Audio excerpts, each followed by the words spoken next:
Hi there. Now we'll begin reading the Epic of Sunjata from West Africa. An epic is a long narrative poem, meaning it's a long poem that tells a story. Epic poems usually center around the figure of an epic hero.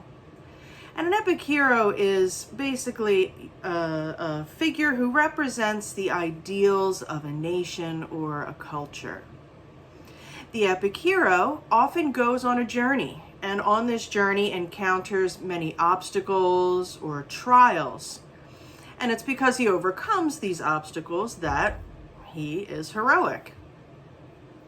The epic hero is also very often a male, although I have encountered some ancient stories where females fill that role too. So here, the Epic of Sunjata is based on the real-life leader of the Mali Empire in West Africa, named Sunjata Keita. However, this is not a biographical text.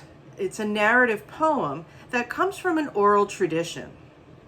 And that means it was passed down orally before it was ever written down with a pen and paper. In West Africa, the people who communicate these stories are known as griots, Griots. In our text, they're also referred to as jeli, Jeli. And they are the historians and storytellers and musicians and poets of the community. They perform the epic and they tell of the great exploits of other rulers and important figures. And it's thanks to the griots that we have the Epic of Sunjata today. Now, we are only reading the beginning of the epic. We will learn of how Sunjata's parents meet.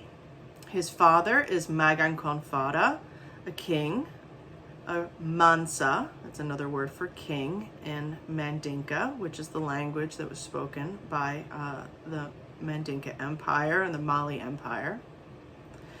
Magan Konfada is the father of Sunjata. He is a Mansa.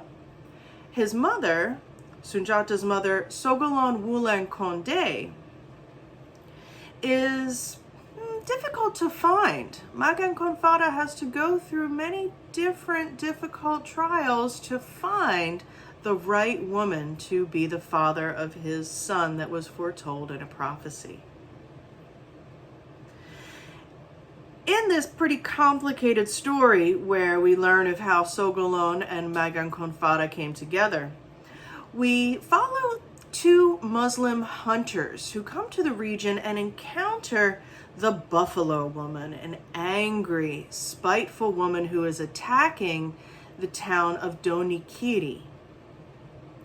She agrees to stop attacking the town if these two hunters fulfill certain conditions, which they do. One of these conditions is to take her sister Sogolon and marry her. So these two brothers end up saving the village, and they bring Sogolon, the sister of the Buffalo Woman, to her future husband, Magan Konfada. In later reading, in the next section, we'll look at all the difficulties Sunjata's mother faced and some difficulties that Sunjata himself faced when he was a child. He was crippled, actually, for the first 7 years of his life, but he overcomes that obstacle in a pretty spectacular fashion. So what we'll focus on now are the main characters. Magan Konfada, the father of Sunjata and the king of his region, of Mandain. The Muslim brothers, Abdul Karimi and Abdul Kasimu, who encounter the next main character, the Buffalo Woman. So I look forward to hearing your thoughts on the discussion board. I'll see you there.